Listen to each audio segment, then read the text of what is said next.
Racer by Audrey Wood.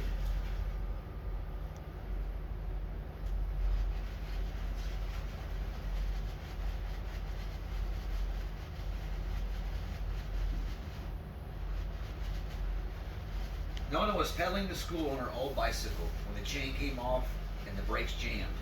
"Look out!" Nona cried. She flew over the handlebars and crashed to the ground right in front of the brats. That's the brats. "There ought to be a law," Possum said. "No ugly bikes allowed in the neighborhood." "Yeah," Weasel agreed. "It hurts my delicate eyeballs." "Clunker, clunker, clunker," they teased. "Nona's got a junker." Nona fixed her bike. She was already late for school when she glanced up at the window of the hardware store. There, glowing as if it were on fire, stood a deluxe red racer. Deluxe red racer. All during school that day, Nona could not stop thinking about the deluxe red racer. When the last bell rang, she hurried home to tell her parents the wonderful news. "It's the most beautiful bicycle in the whole world. We can buy it today."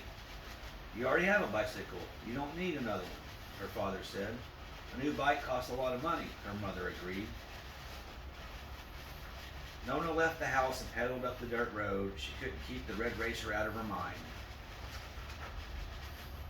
That's when Nona had a wicked thought. What if my old bicycle disappeared? Then Mom and Dad would have to buy me the red racer. Nona rolled the bicycle off the cliff and into the town dump. The town dump. Without looking back, she ran all the way home. "My bike fell into a bottomless pit. It's gone forever," Nona shouted. Just then the doorbell rang. "Nona," her mother said, "please thank Mrs. Ord. She found your bicycle at the dump. You didn't lose it after all." Nona thanked Miss Ord, then took her bike. This time the wicked thought led the way down to the pond. What if someone stole my old clunker, Nona wondered. Nona rolled her bicycle to the end of the pier and pushed it off into the icy water below. She looked around and spied her parents next to the pier. They were leaving the hardware store carrying large paper bags. "Mom, Dad," Nona cried. "A giant pond monster stole my bike and took it to its cave beneath the water." "Look, Nona," her mother said. "Mr. Carp saved your bicycle. Isn't that wonderful?" Nona wheeled her soggy bike away. She couldn't get the chain back on. The seat was twisted and both tires had gone flat. The old clunker.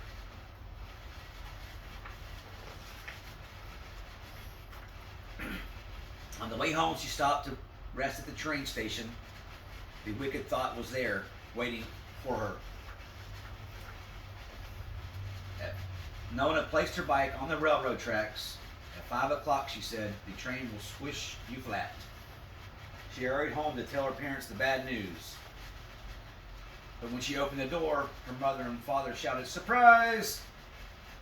We bought everything to make your old bike look brand new," her father said. "We wanted to make you happy," her mother said. Bong, bong, bong, bong, bong. Woo, woo. The clock struck 5 and the train whistled in the distance. Nona knew she had made a terrible mistake. Nona raced out the door and ran as fast as she could to the train station. But she was too late. The train. "What a wicked thing, the train seemed to say as its wheels rolled by. "What have I done?" Nona cried. After the train passed, Nona looked up through her tears. She couldn't believe her eyes. Her bicycle was on another track. It hadn't been squashed at all. Over the weekend, everyone worked together on Nona's old bicycle. And when they finished, Nona sped off down the road on the most beautiful bicycle in the world. The new bicycle. The end.